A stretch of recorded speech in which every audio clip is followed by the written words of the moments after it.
Ce lieu attire toute l'attention des Juifs. C'est l'épicentre de leur adoration et de leur prière.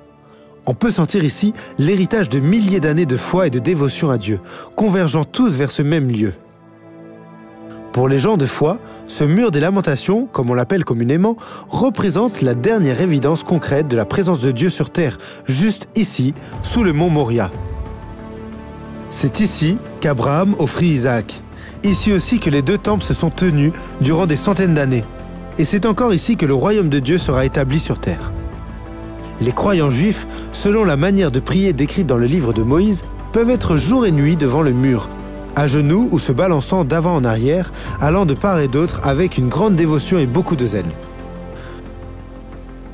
Jésus dit à ses disciples en Luc 19 que s'ils se taisent, les pierres crieront, et ces pierres qui nous entourent parleront. Que nous disent-elles aujourd'hui sur cet endroit? Que disent-elles de Dieu, de sa personne, de ses promesses? Ce que vous regardez n'est pas un mur de l'ancien temple juif. Ce temple, sur lequel Jésus prophétisa, fut complètement brûlé et détruit par les 10 légions romaines en l'an 70. Ce que vous regardez est un mur de soutènement du mont du Temple. Il fut érigé par Hérode le Grand lors de son immense projet de restauration et d'agrandissement du Temple de Jérusalem.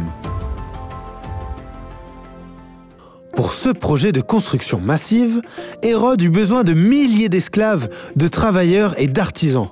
Cet immense chantier aurait requis l'équivalent de centaines de camions et de dizaines de bulldozers afin d'élargir le sommet et d'en faire un immense plateau de la taille de 18 terrains de football.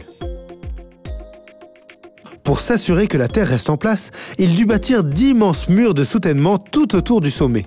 Ce que vous regardez est la portion occidentale de ce mur de soutènement. Des fouilles archéologiques ont commencé ici après la célèbre bataille de la guerre des 6 jours, en 1967. Elles ont mis au jour de nombreuses découvertes bibliques et des trésors, incluant d'autres portions de ce mur et ses célèbres tunnels. Cet endroit a été le point central de toute la religion juive durant des milliers d'années. Les visiteurs aujourd'hui aiment profiter des bar mitzvahs, des cérémonies militaires, des bénédictions rabbiniques durant des fêtes ou lors de visites officielles de hauts dignitaires venant du monde entier. En se tenant sur cette place, les croyants du monde entier peuvent admirer ces pierres qui témoignent encore de l'époque de Jésus. Si vous venez aujourd'hui, vous constaterez que c'est un lieu propice à la réflexion et à la méditation qui saura vous encourager dans votre foi. Merci d'avoir regardé. Pour visionner la version complète de la vidéo ou pour en apprendre plus sur le site, cliquez sur le lien ci-dessous.